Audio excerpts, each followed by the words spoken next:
जय हिंद। आज के इस वीडियो में हम लोग 12वीं कक्षा के लिए अर्थशास्त्र के कुछ महत्वपूर्ण लघु उत्तरीय प्रश्नों पर परिचर्चा करेंगे। आज की परिचर्चा का जो पहला प्रश्न होगा उसका नाम है कृषि के संदर्भ में उत्पत्ति ह्रास नियम अथवा साधन के घटते प्रतिफल का नियम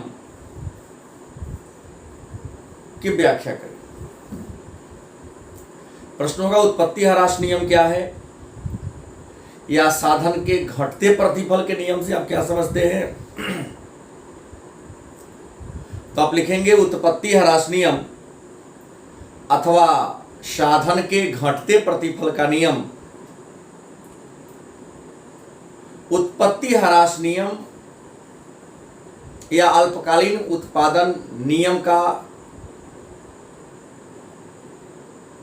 एक प्रमुख सिद्धांत है। यह सिद्धांत हमें बताती है कि यदि स्थिर साधन को स्थिर रखते हुए परिवर्तनशील साधनों की मात्रा को बढ़ाया जाए, स्थिर साधन को स्थिर रखते हुए यदि परिवर्तनशील साधनों की मात्रा को बढ़ाया जाए तो एक सीमा के बाद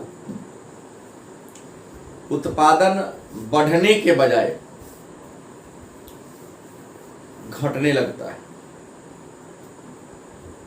मतलब स्थिर साधन को स्थिर रखते हुए परिवर्तनशील साधनों की मात्रा को लगातार बढ़ाने से एक समय ऐसा आता है जब उत्पादन बढ़ने के साथ साथ उसमें क्या आने लगती है,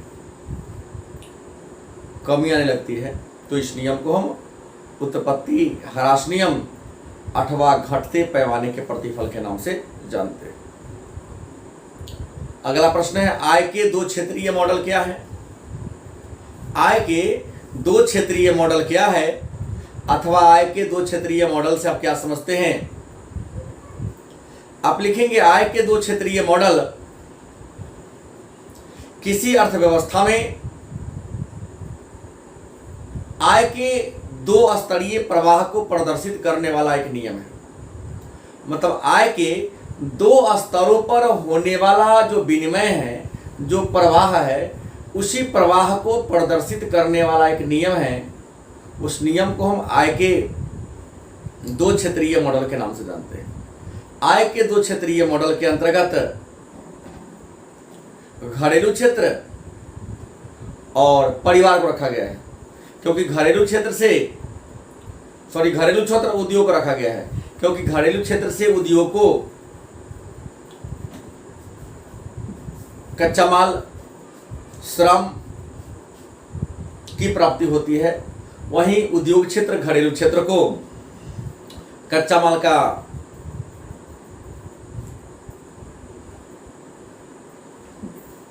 पूंजी देता है, श्रम का मजदूरी देता है। इस तरह से परिवार से फर्म की ओर और फर्म से परिवार की ओर आय का जो प्रवाह होता है उस प्रवाह को हम आय के चक्रीय प्रवाह के दो क्षेत्रीय मॉडल कहते हैं। दूसरा प्रश्न कहता है कि आय के चक्रीय प्रवाह के तीन क्षेत्रीय मॉडल क्या है। तो आपका उत्तर होगा आय के चक्रीय प्रवाह का तीन क्षेत्रीय मॉडल किसी अर्थव्यवस्था में आय के तीन स्तरों पर होने वाले प्रवाह को दिखाने वाला एक चक्र है। आय के तीन क्षेत्रीय मॉडल में आय का प्रवाह तीन स्तर पर होता है, जैसे परिवार से फर्म की ओर, फर्म से सरकार की ओर और पुनः सरकार से परिवार और फर्म की ओर। मतलब परिवार भूमि श्रम के रूप में फर्म को अपनी सेवा देती है, फर्म अपने आमदनी का कुछ हिस्सा परिवार को देती है और परिवार के साथ साथ टैक्स के रूप में सरकार को भी कुछ सेवा देती है और इस टैक्स के बदले में सरकार भी कुछ सुविधाएं फर्म और परिवार को देने का काम करती है। इस तरह से आय का यदि 3 स्तरों पर विनिमय हो, प्रवाह हो, अदला बदली हो, तो उसको हम आय के चक्रीय प्रवाह के 3 क्षेत्रीय मॉडल कहते हैं। जैसे परिवार से फर्म की ओर, फर्म से उद्योग की ओर, और पुनः फर्म से सरकार की ओर, और पुनः सरकार से फर्म की ओर। अब है आय का चक्रीय प्रवाह क्या है, तो आप लिखेंगे आय का चक्रीय प्रवाह आय के प्रदर्शित करने वाला, आय का चक्रीय प्रवाह आय को प्रदर्शित करने वाला एक चक्र है, जो यह बताती है कि किसी अर्थव्यवस्था में आय का प्रवाह नदी की धारा के समान होते रहता है, जिसमें परिवार से फर्म की ओर, फर्म से सरकार की ओर, और सरकार से पुनः परिवार और फर्म की ओर। मतलब उत्पादन के एक क्षेत्र से दूसरे क्षेत्र, दूसरे क्षेत्र से तीसरे क्षेत्र, और तीसरे क्षेत्र से पुनः पहले क्षेत्र में यदि आय का प्रवाह होता रहे, तो इसी प्रवाह को हम आय का चक्रीय प्रवाह के नाम से जानते हैं। अगला प्रश्न है, राष्ट्रीय आय के विभिन्न धारणा कौन कौन है, या राष्ट्रीय आय के विभिन्न धारणाओं पर प्रकाश डाले, तो आपका उत्तर होगा राष्ट्रीय आय के विभिन्न धारणाओं के अंतर्गत बाजार कीमत पर सकल घरेलू उत्पादन, बाजार कीमत पर सकल राष्ट्रीय उत्पादन, 3 नंबर में बाजार कीमत पर शुद्ध राष्ट्रीय उत्पादन, नंबर 4 में साधन लागत पर शुद्ध घरेलू उत्पादन, नंबर 5 में साधन लागत पर सकल घरेलू उत्पादन, और साधन लागत पर राष्ट्रीय आय। ये हो गया राष्ट्रीय आय के विभिन्न धारणाएं। अगला है प्रति व्यक्ति प्रयोज्य आय क्या है। प्रति व्यक्ति प्रयोज्य आय क्या है, या प्रति व्यक्ति प्रयोज्य आय से आप क्या समझते हैं, तो आपका उत्तर होगा व्यक्ति एवं परिवार को, व्यक्ति एवं परिवार को प्राप्त होने वाली व्यक्तिगत आय को हम, या व्यक्ति एवं परिवार को प्राप्त होने वाली व्यक्तिगत आय या व्यक्तिगत प्रयोज्य आय कहलाता है।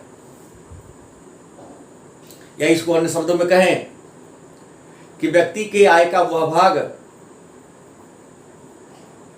जो टैक्स के उत्पादन, टैक्स से बच जाता है, तो व्यक्ति के आय का या उपभोग का वह भाग जो सरकारी टैक्स से क्या होता है, बच जाता है, उसको हम व्यक्तिगत प्रयोज्य आय के नाम से जानते हैं। अगला प्रश्न है, सकल राष्ट्रीय उत्पादन क्या है। आपका उत्तर होगा एक देश के घरेलू सीमा के अंतर्गत, एक देश के घरेलू सीमा के अंतर्गत देश के सामान्य निवासियों के द्वारा एक लेखा वर्ष में, मतलब एक वित्तीय वर्ष में उत्पादित अंतिम वस्तुओं एवं सेवाओं के बाजार मूल्य को हम सकल राष्ट्रीय उत्पादन के नाम से जानते हैं। और आपको बता दें कि सकल राष्ट्रीय उत्पादन में विदेशों से प्राप्त आय को जोड़ दिया जाता है, मतलब इसको GDP equal to GNP plus विदेशों से प्राप्त शुद्ध आय। अगला है कि बाजार मूल्य क्या है, या बाजार मूल्य से आप क्या समझते हैं। आप लिखेंगे किसी निश्चित समय में, किसी निश्चित समय में बाजार में प्रचलित वस्तु की कीमत को हम बाजार मूल्य के नाम से जानते हैं। किसी निश्चित समय में बाजार में प्रचलित वस्तु के मूल्य को हम बाजार मूल्य के नाम से जानते हैं। और बाजार मूल्य की एक विशेषता होती है कि यह सामान्य मूल्य से कभी नीचे तो कभी ऊपर होती है। तो आज इतना ही, पुनः कल हम लोग इससे आगे के प्रश्नों पर चर्चा करेंगे। तब तक के लिए धन्यवाद।